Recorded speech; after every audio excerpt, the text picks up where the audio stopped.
back to another away day. Today we're going off to Elland Road for a sold-out fixture for England's last warm-up game for the 2018 World Cup. I'm excited. It's something different, and it's a huge thanks to OneFootball for providing all of this for me. It's the last video for the campaign I've been doing for them. We'll hear more about that in a second. But yeah, can we get 300 likes in this video for an away day of an international game? I don't think I've done an international game before, but I'm hoping the atmosphere is going to be rocking. England against Costa Rica, a sold-out Elland Road. If there's one stadium I back the atmosphere to be in, it's Elland Road. But yeah.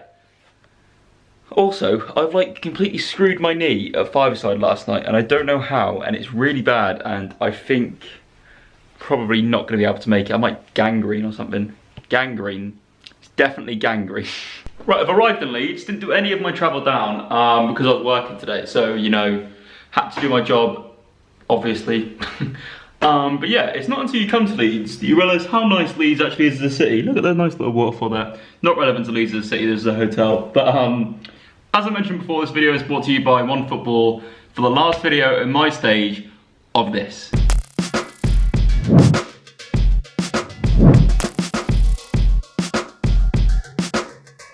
That is right, those of you that have subscribed to the channel for a while know that myself and a load of other great creators have teamed up with OneFootball to produce the guide for the World Cup ahead of its start in just 7 days time. My group is Group E, and I've so far been covering Brazil, Costa Rica and Serbia, which leaves Switzerland left as the final team for the group. And here is their little layout on the OneFootball app, which, as I said in the previous videos, is free on Android and iOS. So pretty much any mobile device you have, you can download it, and it's at the top link in the description. And I do urge you to do it because even off the video, it's genuinely such a good app for the football season coming ahead and also for the World Cup, as I previously stated. But anyway, on to Switzerland.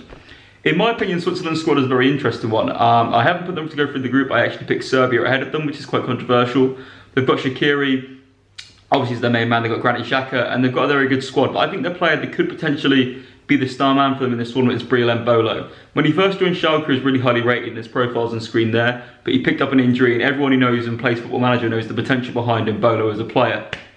And I think a lot of their hopes rely on him maybe having a breakout tournament and showing some of that potential he once had. But yeah, that's my thoughts on Switzerland as a squad, and there we go. The top link is to download OneFootball. The link below that is to check out the playlist on the OneFootball English channel. Be sure to subscribe to them if you haven't already as well, because they produce some very decent content indeed. Let's get into the video. I haven't eaten yet. Need to get food, but it's like 2.5 hours to kick off, and I don't know what time to actually leave the hotel. I don't know, basically. All screwed. Like what they've done with the carpets, the random blue patches and the random green patches, really adds a style factor which you don't get elsewhere. And that stain. It's not jumper weather. I'm sweating like a little chubby boy, which is essentially what I am. So, no shocks there. Right, apparently I need to get my shuttle bus from around the corner. So, I've also just had the most pointless McDonald's ever had, 600 calorie meal. The melon, I don't think was melon. I don't trust it. I might. I'm not at the ground, clearly. Predictions if there's going to be a Mexican wave tonight. I think it's almost certain. If there is one, I will not be taking part because I am the most depressing person in the world. Up there, it must be. The bus to Elland Road. Elland Road, England games, just makes sense. Hopefully it's a good atmosphere, not like, I don't know, it's going to be loads of families there, but you know, hopefully the kids give it large, you know, Stone Islands and all that.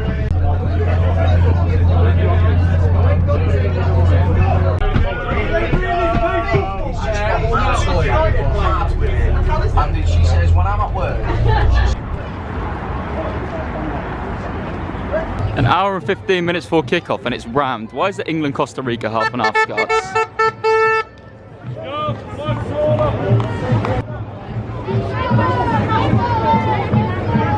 It's literally impossible to see the sea of red and white. The people with their faces painted with an England flag on, the overpriced horn things, which are the most annoying things ever, but part of English football.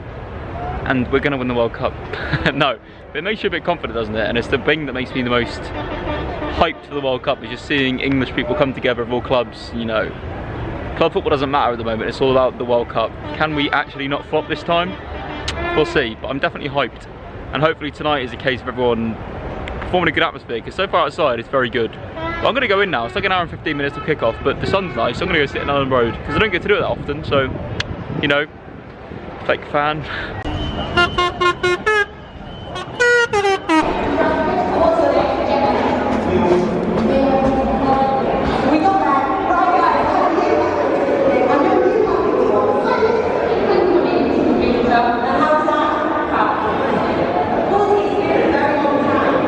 I get called young man by everyone.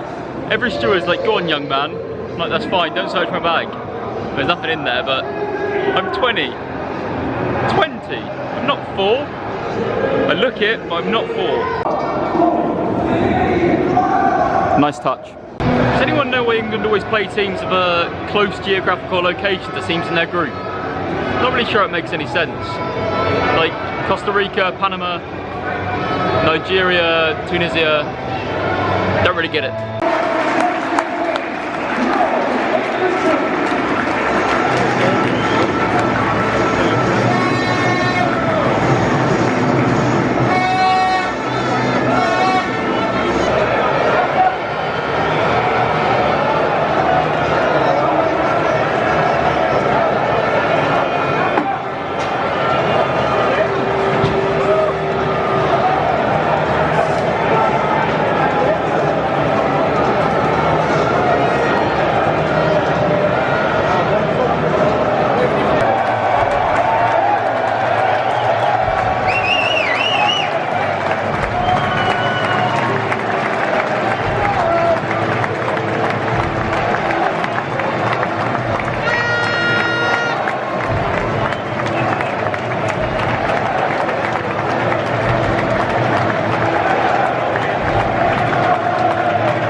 Don't turn off, it is still half time. The reason I'm doing this now is because, well, it's the next day, but half time I wanted to go a bit more in depth. I feel like sometimes when I'm at the ground that I try and talk, I'm a bit drowned out, and that would have been happening last night because I was like squished in, surrounded by two people who were very loud when they spoke, so I felt like this was a better way to do it. Basically, the first half was a decent half. I think England looked really good. And in terms of excitement, like, I think England genuinely looked really sick. Like, we looked good, we have like an actual style we play now. Fabian Delph last night If you disagree with me, put it in the comments. But he was exceptional, like genuinely exceptional, and so good that I would start him in the first game in Russia. He ran things, he shuttles back better, he covers better, and his passing play was better than any other centre midfielder option we have, I feel.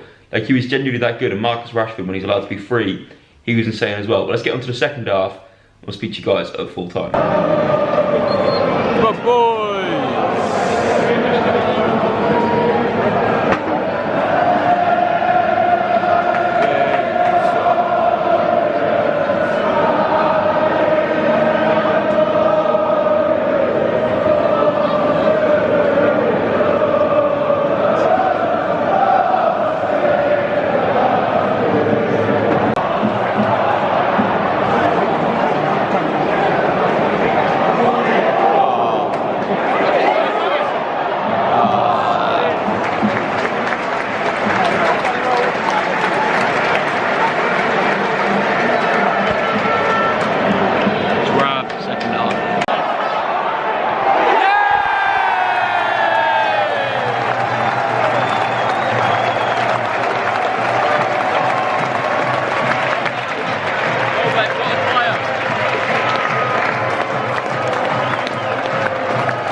Early from the game, well, there's like a minute left, because there's 40,000 people that are rushing for these buses. Well, not 40,000, but there's a few people, and I want to make one soonish. But yeah, speaking a second, fun. We looked good, so did Fabian Delph, he looked really good.